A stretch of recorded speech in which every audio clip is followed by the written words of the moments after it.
Finally আমি আহি পেলাই আয়ুৰ্বেদিক হস্পিটেলৰ সন্মুখত ৰখি আছো। মাজুলীত যাতে এখন মেডিকেল কলেজ দিয়ে, Majuli medical college and hospital বুলি এখন যেতিয়ালৈকে নহ'ব তেতিয়ালৈকে মাজুলীৰ এই স্বাস্থ্য সমস্যাটো কেতিয়াও দূৰ নহয়। সেই হলি মেলি গাইজ পুনৰবাৰ নতুন এটা ইণ্টাৰেষ্টিং ভিডিঅ'লৈ স্বাগতম জনাইছো।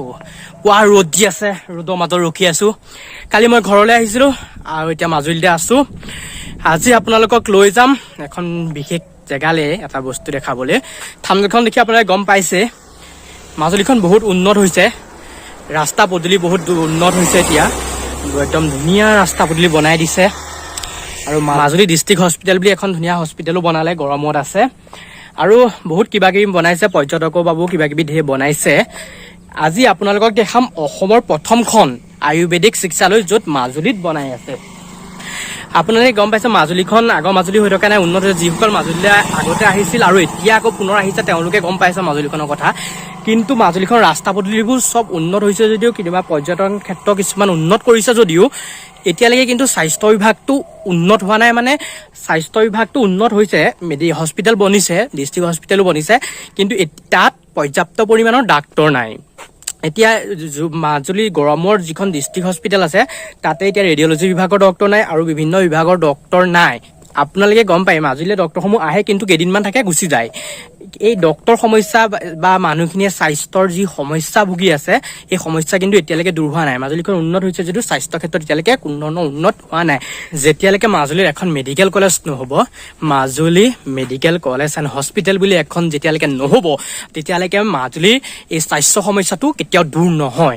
যিমানে বিল্ডিং ডাঙৰ ডাঙৰ বিল্ডিঙৰ হস্পিটেল মাজুলী নবনক কিয়, যেতিয়ালৈকে মেডিকেল কলেজ এখন মাজুলীয়ে লাভ নকৰে তেতিয়ালৈকে কিন্তু স্বাস্থ্য সমস্যাৰ সমাধান নহয়। কিন্তু তাৰ মাজতে এখন আয়ুৰ্বেদিক চিকিৎসালয়, অসমৰ প্ৰথমখন আয়ুৰ্বেদিক চিকিৎসালয় মাজুলীতে বনাই আছে আৰু মই তালৈকে গৈ আছো। আপোনালোকক আজি অসমৰ প্ৰথমখন আয়ুৰ্বেদিক হস্পিটেলৰ মই আপোনালোকক দেখাব চেষ্টা কৰিম। আপোনালোক এই ভিডিঅ'ৰ জৰিয়তে গোটেইখিনি দেখাই গৈ থাকিম। আপোনালোকে ভিডিঅ'টো শেষলৈ চাই থাকিব। ভাল লাগিছে মাজুলীত অসমৰ প্ৰথমখন আয়ুৰ্বেদিক হস্পিটেল বনাইছে, কিন্তু আয়ুৰ্বেদিক হস্পিটেলখনত কি কেনেধৰণে চিকিৎসা হয় এইবিলাক দেখা নাই বাৰু, কাৰণ আজিলৈকে আয়ুৰ্বেদিক হস্পিটেলত মই গৈ পোৱা নাই। কিছু সোনকালে আয়ুৰ্বেদিক হস্পিটেলখন হওক, বনাই হ'লে বুলি শুনিছোঁ, কিন্তু এতিয়ালৈকে উদ্বোধন কৰা নাই। সোনকালে উদ্বোধন কৰক। আমি গৈ বেছি কথা নকৰোঁ আৰু গৈ থাকোঁ। গৈ পেলাই আপোনালোকক মেডিকেলখন ক'ত আছে, মানে হস্পিটেলখন ক'ত আছে, কেনেদৰে বনাইছে আপোনালোকক গোটেইখিনি দেখাম। মোৰ লগত বৰাও আহিছে, সেই পুৱা ষ্টাইলত চশমা লগাই গছৰ তলত বহি আছে আৰু লগত আছে বাসন্তী। গৈ থাকোঁ ভিডিঅ'টো চাই থাকক শেষলৈ। এই হলি মেলি guys, welcome to my YouTube channel. আহক আজি আমাৰ ভিডিঅ'টো আৰম্ভ কৰোঁ। ফাইনেলি আমি আহি পেলাই আয়ুৰ্বেদিক হস্পিটেলৰ সন্মুখত ৰখি আছো। পাই গ'লোহি আয়ুৰ্বেদিক হস্পিটেলত। আপোনালোকক মই দেখাই দিম বাৰু আয়ুৰ্বেদিক। কিন্তু ইয়াৰ কথা এটা হৈ গ'ল, আয়ুৰ্বেদিক হস্পিটেলত আহি পালোহি, পাই পেলাই দেখিছোঁ লক কৰি থোৱা আছে আৰু ইয়াৰে দাদাজনক সুধিলোঁ। দাদাজনে কৈছে যে ইয়াত যিজন মানুহ থাকে, যিখন চোৱা চিতা কৰিব বাবে যিজন মানুহ থৈছে সেইজন এতিয়া ঘৰলৈ গৈছে। 4টা বজাৰ পাছতহে তেওঁ আকৌ ইয়ালৈ আহিব। 4টা বজাৰ পাছতহে তলাটো খুলি দিব পাৰিব, ভিতৰখন তেতিয়াহে চাব পাৰিম।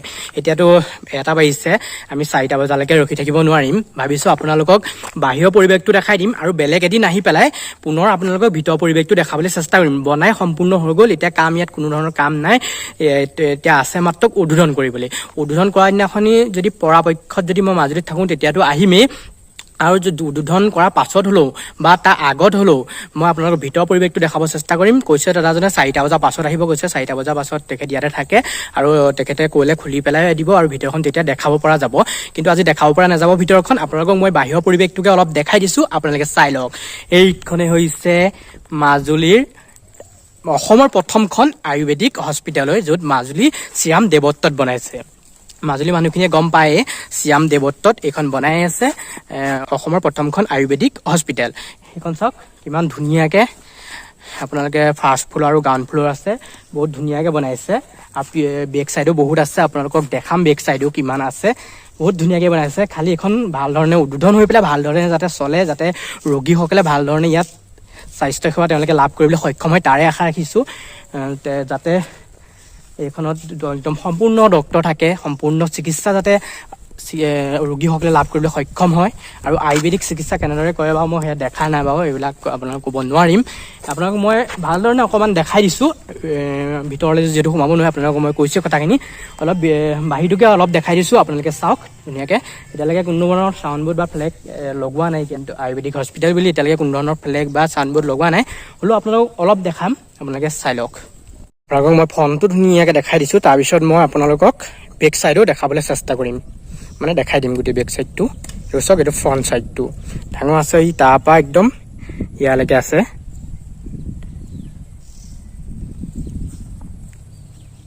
এইখনেই হ'ব মেইন দৰ্জাখন, লক কৰি থোৱা আছে। ধুনীয়াকৈ বনাইছে, একদম বহুত ধুনীয়াকৈ বনাইছে, আপোনালোকে দেখা পাইছে বহুত ধুনীয়াকৈ বনাইছে। খালি ইয়াৰ ভিতৰত যিখিনি কাম হ'ব সেই কামখিনিও বহুত ধুনীয়াকৈ হ'লে বহুত মাজুলী মানুহ উপকৃত হ'ব, বা মাজুলী মানুহৰ লগতে বাহিৰৰ মানুহ বহুত উপকৃত হ'ব।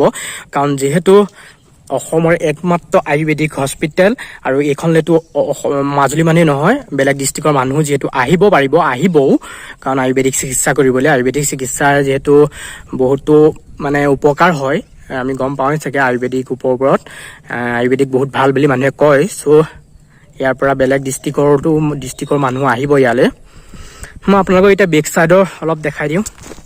চাওক, এইখনেই হৈছে মেইন দৰ্জাখন, এইফাল দি সোমাব লাগিব। যেতিয়া খুলি দিব, যেতিয়া ৰোগীসকল এইফাল দি এনেকৈ আহিব, আহি পেলাই এইফাল দি ধুনীয়াকৈ সোমাব।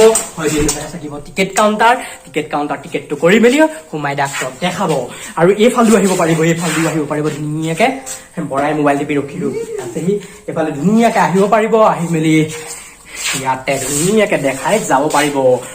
আৰু বেগ আপোনালোকে ফৰ্মটো চাওক, ফৰ্মটো ধুনীয়াকৈ মাটি চাটি পেলাই ধুনীয়া হেৰি কৰি আছে। নিশ্চয় ফৰ্মটো বহুত ধুনীয়াকৈ চাগে বনাব, আশা কৰোঁ বনাওক। ইয়াতো চাগে ধুনীয়া ফুল চুল ৰুই মেলি চাগে এখন ধুনীয়া একদম তাৰ পৰিৱেশটো বহুত ধুনীয়াকৈ চাগে বনাব। আৰু ইয়াতে বাউণ্ডেৰীটো মৰাই নাই এতিয়ালৈকে, বাউণ্ডেৰীও মাৰিবলৈ আছে, বাউণ্ডেৰীটো মাৰিব চাগেহে দেই, মানে গম নাপাওঁ বাৰু, মাৰিব নিশ্চয়। এখন হস্পিটেলৰ এটা বাউণ্ডেৰী নাথাকিলে কি হ'ব চাগে, বাউণ্ডেৰীটো মাৰিব, ধুনীয়া লাগিব। যেতিয়া ফৰ্মটো ধুনীয়াকৈ বনাই দিব আৰু এইখনো যেতিয়া উদ্বোধন কৰি ভিতৰত কামবোৰ চলি যাব, সঁচাই বহুত ভাল লাগিব। আমি আহিম, যেতিয়া সম্পূৰ্ণ হ'ব তেতিয়া আহিম, আৰু তাৰ আগতো ভিতৰৰ পৰিৱেশটো আপোনালোকক এবাৰ দেখাবলৈ আহিম। আজিতো একদম ডাইৰেক্ট দেখাম বুলি আহিছোঁ ভিতৰৰ পৰিৱেশটো, কিন্তু কি কৰিব উপায় নাইকিয়া। এয়া দুফালে দুধাৰ তলা ওলমি আছে।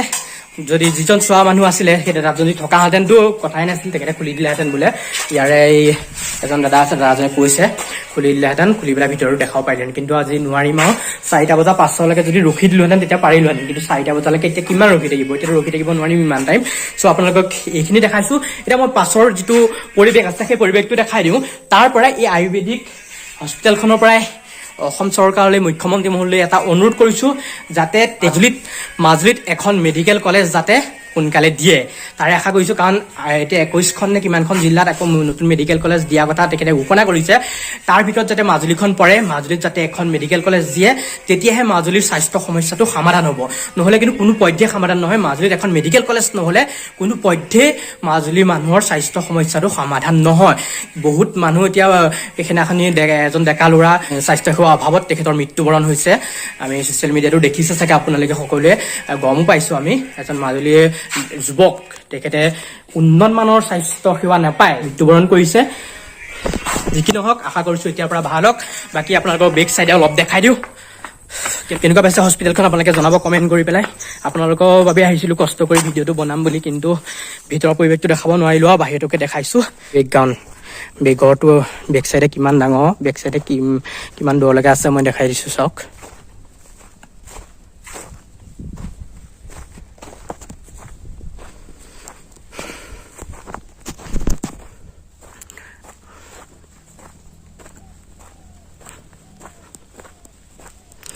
বেক চাইডে এইফালে এইটো এক্সট্ৰা বিল্ডিং বুলিয়ে ক'ব পাৰি আৰু, এইফালেদি সোমাব পাৰিব। আৰু বেক ফ্ৰণ্টৰ দৰ্জাখন দি আহি সেইফালেদি আহি এইটোলৈ আহিব পাৰে। দেখিছে চিষ্টেম যে তেনেকৈ ৰখা হৈছে, নতুবা এইফালেও দৰ্জা ৰাখিছে, এইফালেও দৰ্জা ৰাখিছে। এইফালেদিও সোমাব পাৰিব, নতুবা সেইফালে ভিতৰে ইয়ালৈ আহিব পাৰিব। বেলেগ বেলেগ ধৰণে হ'ব চিষ্টেমটো। ভিতৰলৈ গ'লেহে বুজি পোৱা যাব, বা যেতিয়াৰ পৰা আৰম্ভ হ'ব হস্পিটেলখন তেতিয়াৰ পৰাহে ধৰিব পৰা যাব কেনে চিষ্টেমত ইয়াৰ স্বাস্থ্যসেৱা হয়। দেখাম মাজুলীত আছোঁ যেতিয়া, মাজুলী ল'ৰাই যেতিয়া আপোনালোক ইয়াৰ পৰিৱেশো দেখাম। নিশ্চয় আপোনালোকে চাগে দেখা নাই বহুতে আয়ুৰ্বেদিক হস্পিটেলত কেনেদৰে চিকিৎসা হয়, যিহেতু আয়ুৰ্বেদিক হস্পিটেল নাই অসমত। আপোনালোকক দেখাম আয়ুৰ্বেদিক হস্পিটেলত কেনেদৰে স্বাস্থ্যসেৱা ইয়াত প্ৰদান কৰা হয়।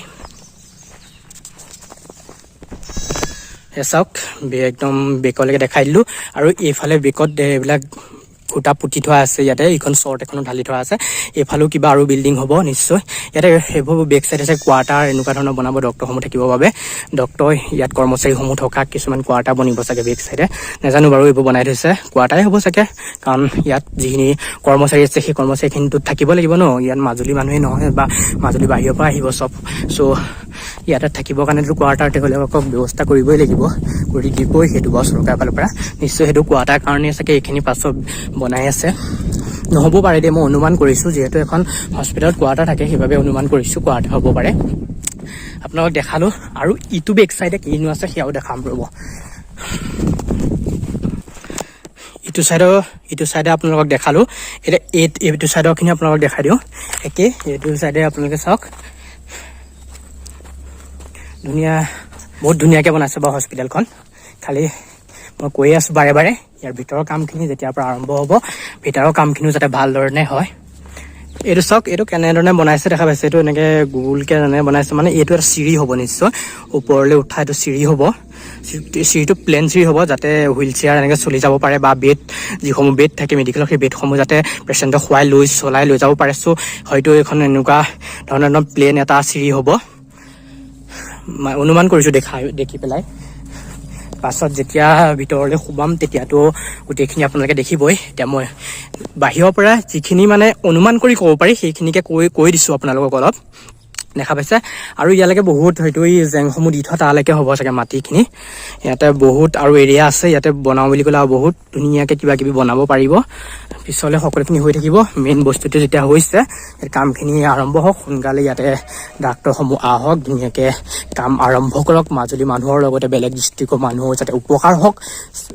উন্নত মানৰ স্বাস্থ্য যিহেতু স্বাস্থ্য সকলোৰে অধিকাৰ শিক্ষা স্বাস্থ্য সেইকেইটা মানুহৰ কাৰণে বহুত ইম্পৰ্টেণ্ট হয় স্বাস্থ্য নাথাকিলে শিক্ষাও লাভ কৰিব নোৱাৰে বাৰু স্বাস্থ্যটো মেইন বুলি ভাবোঁ স্বাস্থ্য পাছতে আহিব শিক্ষাটো লাভ নিজৰ স্বাস্থ্যটো যেতিয়ালৈকে ভালে থাকিব তেতিয়ালৈকে সকলোখিনি নিজে কৰি ল'ব পৰা যাব স্বাস্থ্যটো মেইন আৰু উন্নত মানৰ স্বাস্থ্য সেৱা প্ৰত্যেকজন নাগৰিকৰ বাবে অধিকাৰ আৰু প্ৰত্যেকজন নাগৰিকক এখন সুস্থ চৰকাৰে দিয়াটো এখন চৰকাৰৰ কৰ্তব্য চাওক এইটো ধুনীয়া এটা পৰিৱেশ হৈ যাব যেতিয়া এইখন ইয়াত মাটি চাটি পেলাই আছে এইসমূহ ধুনীয়াকৈ চলাই মেলি যেতিয়া ইয়াতে আৰু কিবা কিবি ধুনীয়াকৈ পাৰ্ক চিষ্টেমত বা ধুনীয়াকৈ ইয়াতে গছ আৰু ইয়াতে ফুল ধুনীয়াকৈ ৰুই মেলি ধুনীয়াকৈ সজাই মেলি দিয়া হয় ন কিমান ধুনীয়া হ'ব না পৰিৱেশটো চাওক একদম এখন মেডিকেল কলেজৰ লেখীয়া হৈ যাব ভাল লাগিছে আজি ভিডিঅ'টো ইমানেই আপোনালোকক এইখিনি দেখাই দিলোঁ আৰু ধুনীয়াকৈ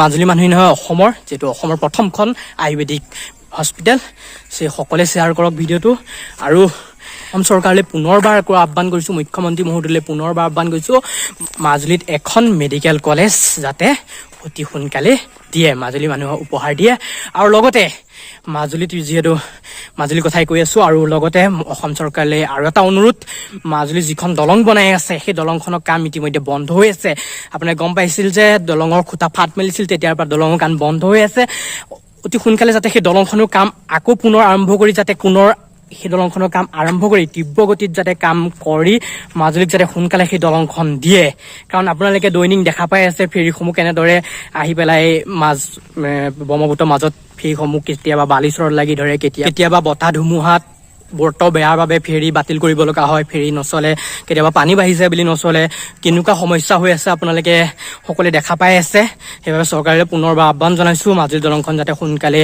কাম কৰি শেষ কৰি দিয়ে সোনকালে মানে এবছৰ দুবছৰত সেইখন হোৱা দলং নহয় এবছৰ দুবছৰ উলিয়াই দিব নালাগে যেতিয়া চৰকাৰে উলিয়াই দিম বুলি কৈছে যিমান টাইম দিছে সেই টাইমৰ ভিতৰত উলিয়াই দিলেই হ'ল সোনকালে উলিয়াই দিয়ক তাৰে আশা কৰিছোঁ আজি ভিডিঅ'টো ইমানেই আছিলে সকলোকে এটাই অনুৰোধ যাতে ভিডিঅ'টো শ্বেয়াৰ কৰি দিয়ক যাতে কোনোবা আৰু 10জনে দেখা পাই পেলাই যাতে মাজুলীৰ সমস্যাসমূহ মাজুলী দলংখন মাজুলী এখন যাতে মেডিকেল কলেজ লাগে সেই কথাটো জানিব পাৰে বা সেই কথাটো যাতে উপলব্ধি কৰিব পাৰে সেইবাবে আৰু 10জনলৈ আপোনালোকে ভিডিঅ'টো শ্বেয়াৰ কৰি দিয়ক আজি ভিডিঅ'টো ইমানেই আছিলে কেনেকুৱা পালে চাই জনাব যদি ভাল পাইছে এটা লাইক কৰি থৈ যাব কমেণ্ট কৰিব আৰু মোৰ ইনষ্টাগ্ৰাম আইডিটো মোৰ ভিডিঅ' ডেছক্ৰিপশ্যনত দিয়া আছে প্লিজ ইনষ্টাগ্ৰামত যাওক আৰু ফ'ল' কৰি আমাৰ ইনষ্টাগ্ৰামটো চাই থাকিব পাৰে আৰু লগতে মোৰ ভিডিঅ' সেই ভিডিঅ'সমূহ মোৰ ফেচবুক পেজতো দিয়া হয় ফেচবুক পেজৰ লিংকো এই ভিডিঅ' ডেছক্ৰিপশ্যনত দিয়া আছে আপোনালোকে যাওক আৰু ফেচবুক পেজৰ তো গৈ আপোনালোকে ফেচবুক পেজটো ফ'ল' কৰি থ'ব পাৰে ধুনীয়া ধুনীয়া ভিডিঅ' তাতো দি থকা হয় আজি ভিডিঅ'টো শেষ কৰিম মোৰ লগত যিহেতু বৰা আহিছিল বৰা কিবা এটা কৈ দিয়া প্লিজ ইয়াৰ চেনেলটো ছাবস্ক্ৰাইব কৰি দিব মোৰ চেনেলটো ছাবস্ক্ৰাইব কৰি দিবলৈ কৈছে কৰি দিব দিয়ক চেনেলটো আৰু হ'লে guys bye bye and Tata